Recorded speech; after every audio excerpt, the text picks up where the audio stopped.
Hello everyone, আসসালামু আলাইকুম। সবাই কেমন আছেন? আশা করি সবাই ভালো আছেন। আজকে তো ফ্রাইডে, আজকে তো মাহিনের বাবা বলতেছিল বিরিয়ানি রান্না করো, তাই তো সাথে সাথে চলে আসছি বিরিয়ানি রান্না করার জন্য। আর আমার তো বিরিয়ানিতে আলু অনেক পছন্দ। যখনই বাসায় বিরিয়ানি রান্না করি তখনই কিন্তু আলু দিই। আলুটা কিন্তু বেশি পরিমাণে দিই না, আমি যতটুকু পছন্দ করি ঠিক ততটুকুই দিই। এই তো এখানে কিন্তু আমি বিরিয়ানির মশলা দিয়ে মাংসগুলো কষিয়ে নিতেছিলাম, সাথে কিন্তু আমি সসও দিয়েছি। আর গরুর মাংস দিয়ে বিরিয়ানি রান্না করলে কিন্তু মাংসটা ভালো করে নরম করে রান্না করে নিতে হয় আগে, কারণ গরুর মাংস কিন্তু অনেক বেশি শক্ত। আমি তো এখানে ভালো করে কষিয়ে নিতেছিলাম, তারপরে তো আবার আমি একটা ঢাকনা দিয়ে ঢেকে রেখে দিব অনেকক্ষণের জন্য।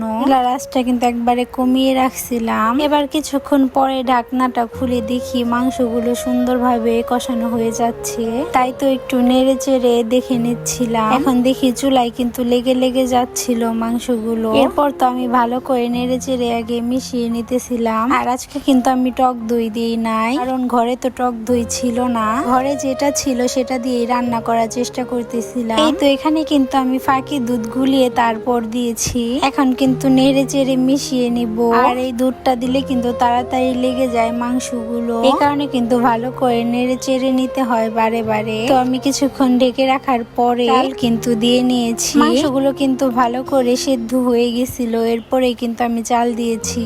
এখন তো চালটা একবারে ঝরঝরা করে শুকিয়ে নিব।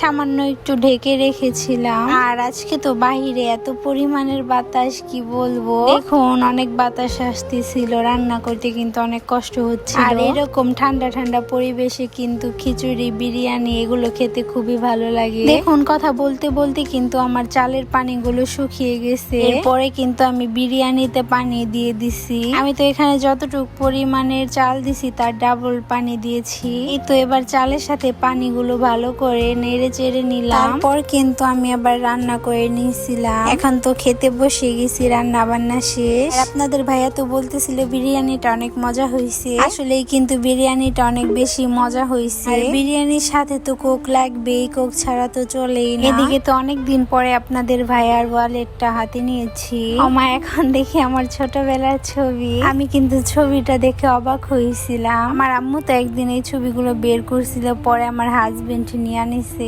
আর এটা কিন্তু ভাগ্যের একটা বিষয়, সবার ওয়ালেটে কিন্তু তার বইয়ের ছবি বা প্রিয় মানুষের ছবি থাকে না। ওয়ালপেপারে তো সবাই থাকে, কিন্তু তার ওয়ালেটে কিন্তু সবাই থাকতে পারে না। আর তারপরের দিন সকালে কিন্তু আবার গ্রামের বাসায় চলে আসছি। আজকে তো আর এই বাসার কোনো ভিডিও দিব না, নেক্সট ভিডিওতে কিন্তু শেয়ার করব আমরা গ্রামে এসে কি কি করলাম। আজকের ভিডিওটা এই পর্যন্তই। সবাই ভালো থাকো, সুস্থ থাকো, আল্লাহ হাফেজ।